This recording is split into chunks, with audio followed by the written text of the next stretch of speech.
അസ്സലാമു അലൈക്കും വറഹ്മത്തുള്ളാഹി. പ്രിയമുള്ളവരെ, നമ്മൾ ഇന്ന് പറയുന്നത് നമ്മുടെ ഉമ്മ ഒരിക്കലും കേൾക്കാൻ പാടില്ലാത്ത, ഉമ്മ ഒരിക്കലും അറിയാൻ പാടില്ലാത്ത, ഉമ്മയുടെ കാതിലൂടെ ഒരിക്കലും കടന്നു ചെല്ലാൻ പാടില്ലാത്ത വളരെ പ്രധാനപ്പെട്ട, വളരെ ഗൗരവകരമായ 4 കാര്യങ്ങളെ കുറിച്ചാണ്. ഉമ്മ എന്ന് പറഞ്ഞു കഴിഞ്ഞാൽ നമ്മുടെ ജീവിതത്തിൽ ഏറ്റവും പ്രധാനപ്പെട്ട മനുഷ്യനാണ്.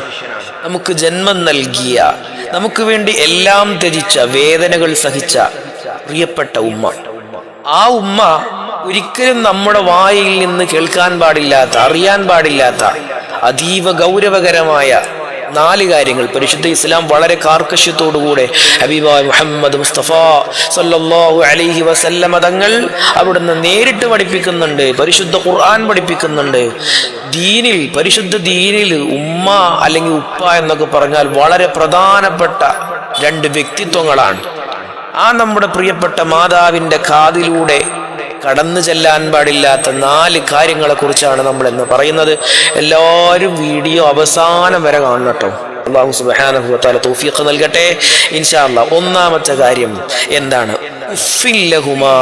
പരിശുദ്ധ ഖുർആനിൽ അല്ലാഹു പറയുന്നുണ്ട്, ഫലാ തഖുൽ ലഹുമാ ഉഫ്ഫിൻ, ഫലാ തഖുൽ ലഹുമാ ഉഫ്ഫിൻ. പ്രിയപ്പെട്ടവരെ, പരിശുദ്ധ ഖുർആൻ പറയാണ്, നിങ്ങളുടെ ഉമ്മ അല്ലെങ്കിൽ നിങ്ങളുടെ ഉപ്പ, നിങ്ങളുടെ പിതാവ്, നിങ്ങളുടെ വായിൽ നിന്ന് ഉഫിൻ എന്നുള്ള പദം കേൾക്കാനേ പാടില്ല. അല്ലേ? പരിശുദ്ധ ഖുർആൻ ഡയറക്റ്റ് ആയിട്ടാ പറയണത്, കേൾക്കാൻ പാടില്ല. നിങ്ങളുടെ വായിൽ നിന്ന് ഉഫിൻ. എന്താ ഉഫിൻ? ചേ എന്നുള്ളൊരു വാക്ക്. നമ്മൾ അങ്ങനെയാണ് മലയാളത്തിൽ അതിന് ട്രാൻസ്ലേറ്റ് ചെയ്യുക. ഏത് ഭാഷയാണെങ്കിലും അതിൻ്റെ ഏറ്റവും ഗൗരവമില്ലാത്ത, ഏറ്റവും നോർമലായിട്ടുള്ള, ഒരു മറ്റുള്ളവരെ ഇഷ്ടപ്പെടാത്തൊരു വാക്കാണ് ചേ എന്ന് പറയുന്നത്.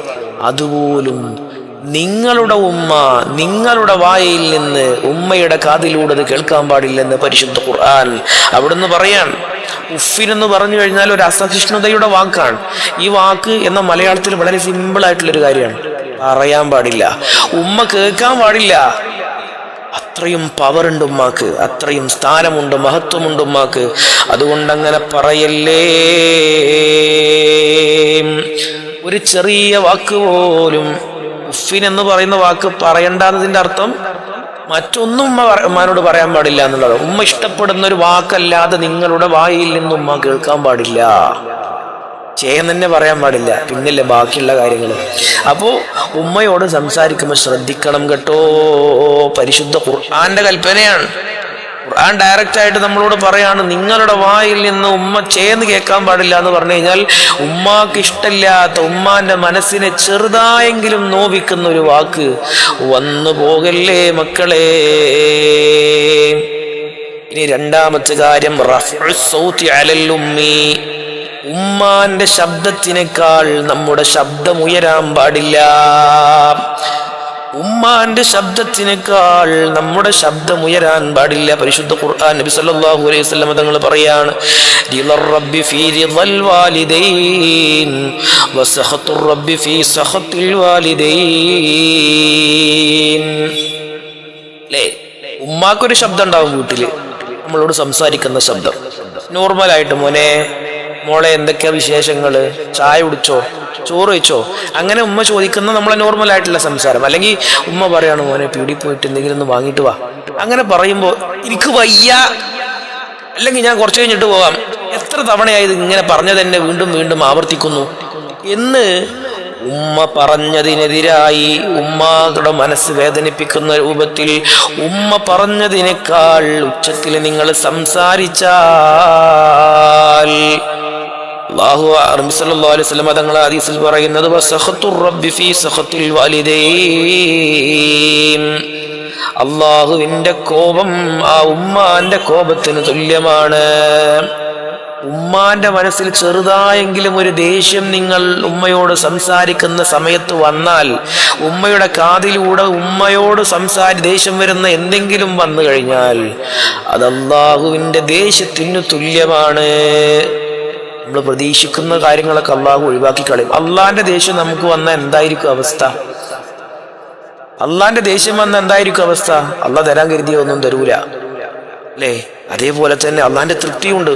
ഉമ്മ ഇഷ്ടപ്പെട്ടാലോ ഉമ്മ പറയണോ മോനെ പീടി പോയിട്ട് എന്തമ്മ വേണ്ട, ആ ഉമ്മ പറഞ്ഞ ഉടനെ തന്നെ, അല്ലെങ്കിൽ ഉമ്മ മോനെ കുറച്ചേരം മതി ഫോണൊന്ന് എടുത്തേക്ക്, കുറെ നേരമായില്ലേ കളിക്കുന്നു, അല്ലെങ്കിൽ ഉമ്മ പറയാ കുറെ നേരമായില്ലേ ഉമ്മ പറയണു, അതിനെന്താ ഉമ്മ പറഞ്ഞത് ഞാൻ കേൾക്കാൻ റെഡിയാണല്ലോ.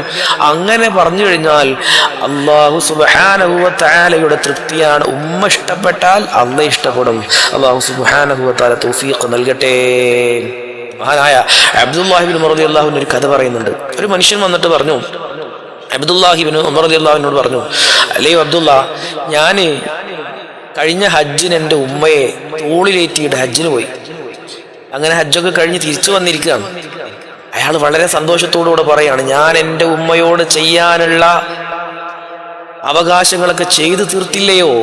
കാരണം ഞാൻ ഹജ്ജ് മുഴുവനും, എൻ്റെ ഉമ്മ വളരെ അവശയാണ്, വാർദ്ധക്യത്തിൽ എത്തിയിട്ടുണ്ട്, പക്ഷെ ഉമ്മക്ക് നടക്കാനൊന്നും വയ്യ, ഉമ്മാന്റെ ആരോഗ്യമൊക്കെ പോയിട്ടുണ്ട്. അതുകൊണ്ട് ഞാൻ ഉമ്മയെ തോളിലേറ്റിയിട്ടാണ് ഹജ്ജ് മുഴുവനും ചെയ്തത്. ഞാൻ ഹജ്ജിന് യാത്ര പോയതൊക്കെ ഉമ്മയെ തോളിലേറ്റിയിട്ടാണ്.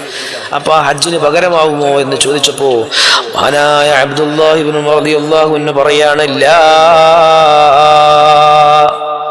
കേട്ടോ, വലാ ബിത്വൽഖത്തിൻ വാഹിദത്തിൻ മിൻ ത്വലഖതിഹാ, മോനെ നിനക്ക് വേണ്ടി നിന്റെ ഉമ്മ സഹിച്ച വേദനക്ക് പകരം അതാകുന്നില്ല കേട്ടോ. പ്രസവിച്ച വേദന അതിൻ്റെ ഒരു അംശം പോലും ആകുന്നില്ല. കാരണം എൻ്റെ ഉമ്മ എന്നെ കൊണ്ടു നടന്നത് 9 മാസമാണ്. ഹജ്ജിന് പോകുമ്പോൾ വളരെ കുറച്ച് സമയമല്ലേ ഏറ്റി നടന്നിട്ടുള്ളൂ. മാത്രമല്ല ഉമ്മ വേദന സഹിച്ചിട്ടുണ്ട്. അവ പ്രസവ വേദനയുടെ ഒരംശം പോലും ഉമ്മാനെ നീ ഹജ്ജിന് തോളിലേറ്റി പോയതിന് പകരാവില്ല എന്ന് അബ്ദുല്ലാഹി ഇബ്നു ഉമർ റളിയല്ലാഹു അൻഹു പറയാണ്. അപ്പോ ഉമ്മാക്ക് തിരിച്ച് നമ്മൾ എന്ത് ചെയ്താലും അത് ഉമ്മ ഇങ്ങോട്ട് ചെയ്തതിന് പകരമാകൂല എന്നാണ് ഇതിൽ പഠിപ്പിക്കുന്നത്. ഇനി മൂന്നാമത്തെ കാര്യം, ഇഹാനത്തുൽ ഉമ്മി ഔ സബ്ബുഹാ, ഉമ്മയെ അപമാനിക്കലാണ്. ഉമ്മയെ അപമാനിക്കുക. വാർദ്ധക്യത്തിലെത്തിയ ഉമ്മ നമ്മുടെ വീട്ടിലുണ്ട്, അപ്പൊ ഉമ്മയെ അപമാനിക്കുക. ഉമ്മയെ അപമാനിക്കുന്ന വാക്കുകൾ നമ്മുടെ വായിൽ നിന്ന് വരിക. നബി സല്ലല്ലാഹു അലൈഹി വസല്ലം തങ്ങൾ പറയുന്നുണ്ട്, റഗിമ അൻഫുഹു സുമ്മ റഗിമ അൻഫുഹു സുമ്മ റഗിമ അൻഫുഹു മൻ അദ്റക വാലിദൈഹി ഇൻദൽ കിബർ അഹദുഹുമാ ഔ കിലൈഹിമാ ഫലം യുദ്ഖിലിൽ ജന്ന. എന്തൊരു മനോഹരമായ ഹദീസാണ്. റസൂലുള്ളാഹി പറയാണ്, മാതാപിതാക്കൾ, വൃദ്ധരായ മാതാപിതാക്കൾ കൂടെ വീട്ടിലുണ്ടായിട്ട് സ്വർഗം കിട്ടാത്തവൻ അവൻ ഏറ്റവും മോശപ്പെട്ടവനാണെന്ന് റസൂലുള്ളാഹി പറയാണ്. അത് നശിച്ചു പോട്ടെ അല്ലേ? ആ വൃദ്ധരായ പ്രായം ചെന്ന ഉമ്മയും ബാപ്പയും കൂടെ ഉണ്ടായിട്ട് സ്വർഗം കിട്ടാത്തവൻ, അവരെ സേവിക്കാത്തവൻ, അവരെ സ്നേഹിക്കാത്തവൻ, അവൻ അത്രയും വലിയ മോശക്കാരനാണെന്ന് റസൂലുള്ളാഹി സ്വല്ലല്ലാഹു അലൈഹി വസല്ലം തങ്ങൾ പറയാൻ. ഉമ്മയെ അപമാനിക്കുക, ഉമ്മയെ പരിഹസിക്കുക, അല്ലെങ്കിൽ വാപ്പയെ പരിഹസിക്കുക, അല്ലാഹു സുബ്ഹാനഹു വ തആല ഒരിക്കലും മാപ്പ് തരാത്തൊരു കാര്യമാണ് കേട്ടോ. ഒരു ആലിമായ ഒരു മനുഷ്യൻ പറയുന്നുണ്ട്, അയാളിങ്ങനെ ഒരാൾ ഉമ്മയെ അപമാനിക്കുന്ന വാക്ക് കേൾക്കുന്നത് കണ്ട് ഒരു ആലിമായ മനുഷ്യൻ ആ സ്ഥലത്തേക്ക് വന്നു. ഇത് കേട്ടപ്പോൾ ആലിമ പറയാണ്, മോനെ നിന്റെ ജീവിതത്തിൽ ഏറ്റവും വലിയ നഷ്ടം എന്താണെന്നറിയോ? നിന്റെ ഉമ്മയുടെ കണ്ണിൽ നിന്നൊഴുകുന്ന ഒരു തുള്ളി കണ്ണുനീർ, അതിന് പകരം നീ നിന്റെ ജീവിതം കൊടുത്താലും നിനക്ക് പകരമാവില്ല കേട്ടോ. അതുകൊണ്ട് ഉമ്മയെ കരയിപ്പിക്കരുത് എന്നാണ് ആലിമായ മനുഷ്യൻ അയാളോട് പറഞ്ഞത്. ഇനി നാലാമത്തെ കാര്യം, അദ്ദുആഉ അലൈഹാ ഔ തമന്നി ശർരില്ലഹാ, ഉമ്മക്കെതിരെ ദുആ ചെയ്യുക, മാതാപിതാക്കൾക്കെതിരെ ദുആ ചെയ്യുക. ഔ തമന്നി ശർരിഹാ, ശർരില്ലഹാ, ഉമ്മാക്ക് മോശം കിട്ടാൻ വേണ്ടിയിട്ട് ആഗ്രഹിക്കുക, ഉമ്മാന്റെ ജീവിതം നശിച്ചു പോകാൻ ആഗ്രഹിക്കുക.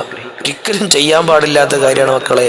കാരണം ഒരിക്കലും ഒരു മാതാവോ ഒരു പിതാവോ മക്കൾ നശിച്ചു പോട്ടെ എന്ന് വിചാരിച്ചിട്ടുണ്ടാവില്ല, മരിച്ചു പോട്ടെ എന്ന് വിചാരിച്ചിട്ടുണ്ടാവില്ല. എന്നാൽ അങ്ങനെ ഒരിക്കലും ചിന്തിക്കല്ലേ. പരിശുദ്ധ ഖുർആൻ പറയുന്നത്, വഖ്ഫിദ് ലഹുമാ ജനാഹദ്ദുല്ലി മിനർ റഹ്മാ, واخفض لهما جناح الذل من الرحمة وقل رب ارحمهما كما ربياني صغيرا. ഉമ്മാക്കും ബാപ്പാക്കും ദുആ ചെയ്യാൻ പറയുന്ന രൂപം പരിശുദ്ധ ഖുർആൻ പറയുന്നുണ്ട്. അവർക്ക് കാരുണ്യത്തിന്റെ ചിറകുകൾ നിങ്ങൾ താഴ്ത്തി കൊടുക്കണമെന്നാണ് പറയുന്നത്. എന്താ പറയുന്നത്? ഖുർറബ്ബി റഹംഹുമാ കമാ റബ്ബയാനി സഗീറ. പഠിച്ചോനെ, എൻ്റെ അമ്മയും ബാപ്പയും എന്നെ കുട്ടിക്കാലത്ത് നോക്കിയിരുന്നത് പോലെ, അവരെന്നോട് ചെയ്തിരുന്ന കാരുണ്യം പോലെ എൻ്റെ ഉമ്മാക്കും ഉപ്പാക്കും നീ കരുണ ചെയ്യണേ അല്ലാ. അല്ലേ? ലോകത്തെ ഏറ്റവും സ്നേഹമുള്ളത്, പകരം വെക്കാനാവാത്ത സ്നേഹം എന്ന് പറയുന്നത് മാതാപിതാക്കൾക്ക് മക്കളോടുള്ള സ്നേഹമാണ്. മാതാപിതാക്കൾക്ക് മക്കളോടുള്ള സ്നേഹം. സ്വന്തം പട്ടിണി കിടന്നാലും മക്കളുടെ വയറ് നിറക്കുന്ന മാതാപിതാക്കൾ, പെരുന്നാളിന് വസ്ത്രം വാങ്ങിയിട്ടില്ലെങ്കിലും മക്കൾക്ക് പെരുന്നാളിന് വസ്ത്രം വാങ്ങുന്ന മാതാപിതാക്കൾ, അങ്ങനെ സ്വന്തമായിട്ടൊന്നുമില്ലെങ്കിലും മക്കൾക്ക് വേണ്ടി ജീവിതം മാറ്റിവെച്ച, ജീവിതം ത്യജിച്ച, ജീവിതത്തിന്റെ സകലതും ഉപേക്ഷിക്കേണ്ടി വന്ന മാതാപിതാക്കൾ പകരമാവില്ല മക്കളെ. പരിശുദ്ധ ഖുർആനിൽ അല്ലാഹു പറയാണ്, നിങ്ങളെ എത്ര കാരുണ്യത്തോടു കൂടെയാണ് ഉമ്മയും ബാപ്പയും നിങ്ങളെ കുട്ടിക്കാലത്ത് സ്നേഹിച്ചത്, അതേ സ്നേഹത്തോടുകൂടെ, അതേ കരുണയോടുകൂടെ പടച്ചോനെ എൻ്റെ വാപ്പയെയും എൻ്റെ ഉമ്മയെയും നോക്കണേ അല്ലാ. അങ്ങനെ ഉമ്മാക്ക് അല്ലെങ്കിൽ വാപ്പാക്ക് മോശം വരുന്ന രൂപത്തിൽ ഒരിക്കലും ദുആയിരക്കല്ല കേട്ടോ, അവർക്ക് നല്ലത് വരുന്ന രൂപത്തിൽ. സോനെ, എൻ്റെ ഉമ്മാക്ക് ദീർഘായുസ് കൊടുക്കണേ അല്ലാ. എൻ്റെ ഉമ്മാക്ക് ഒരു അസുഖവും വരുത്തല്ല അല്ലാ. അല്ലാഹുവേ, എൻ്റെ വാപ്പാനെ നീ കാക്കണേ അല്ലാ. എല്ലാ കാവലും എൻ്റെ മാതാപിതാക്കൾക്ക് നൽകണേ അല്ലാ. എൻ്റെ ഉമ്മയും ബാപ്പയും പോയി കഴിഞ്ഞാൽ എൻ്റെ ജീവിതത്തിൽ എൻ്റെ മകനെ പോലെ സ്നേഹിക്കുന്ന ലോകത്തൊരാളും ഉണ്ടാവുകയില്ല. ഇത്രത്തോളം എന്നെ സ്നേഹിച്ച 2 വ്യക്തിത്വങ്ങളാണ് എൻ്റെ ജീവിതത്തിൽ നിന്ന് പോകുന്നത്. പറഞ്ഞയക്കല്ല അല്ലാ, പറഞ്ഞയക്കല്ല അല്ലാ. അവർക്ക് നാളെ പാരത്രിക ലോകത്ത് സ്വർഗം നൽകണേ അല്ലാ. ഒരിക്കലും മാതാപിതാക്കളുടെ നാശത്തിന് വേണ്ടി ഒരു മക്കളും ദുആയിരക്കരുത്. അല്ലാഹു സുബ്ഹാനഹു വ തആല അവരില്ലാത്ത ലോകം വല്ലാത്തൊരു ലോകമാണ്. നമ്മൾ ഇൻസ്റ്റഗ്രാമിലും ഫേസ്ബുക്കിലൊക്കെ കണ്ടിട്ടുണ്ട്, മാതാവും അല്ലെങ്കിൽ പിതാവും ഇല്ലാത്ത ലോകം. അത് നമുക്ക് ചിന്തിക്കാൻ പോലും കഴിയില്ല. കാരണം കറ കളഞ്ഞ സ്നേഹമാണ് ഉമ്മയുടെയും ബാപ്പയുടെയും സ്നേഹം. അത് ജീവിതകാലത്ത് ഒരു പക്ഷെ നമുക്ക് തിരിച്ചറിയാൻ പറ്റൂല. അവരുടെ വിയോഗശേഷം, അവരുടെ മരണശേഷം അല്ലാഹു സുബ്ഹാനഹു വ തആല നമ്മുടെ മാതാപിതാക്കൾക്ക് ദീർഘായുസ്സും ആഫിയത്തും നൽകട്ടെ. അവരെ സ്നേഹിക്കാനും അവരെ ആദരിക്കാനും അവരെ ബഹുമാനിക്കാനും ഒക്കെയുള്ള മനസ്സ് നമുക്ക് അല്ലാഹു പ്രദാനം ചെയ്യട്ടെ. നാളെ പാരത്രിക ലോകത്ത് സ്വർഗത്തിൽ വെച്ച് ഉമ്മയെയും ബാപ്പയെയും കണ്ടുമുട്ടാനും അവരുടെ കൂടെ തന്നെ അവരുടെ മക്കളായി തന്നെ നാളെ സ്വർഗത്തിൽ ജീവിക്കാൻ അല്ലാഹു നമുക്ക് തൗഫീഖ് നൽകട്ടെ. അസ്സലാമു അലൈക്കും വറഹ്മത്തുള്ളാഹി വബറകാതുഹു.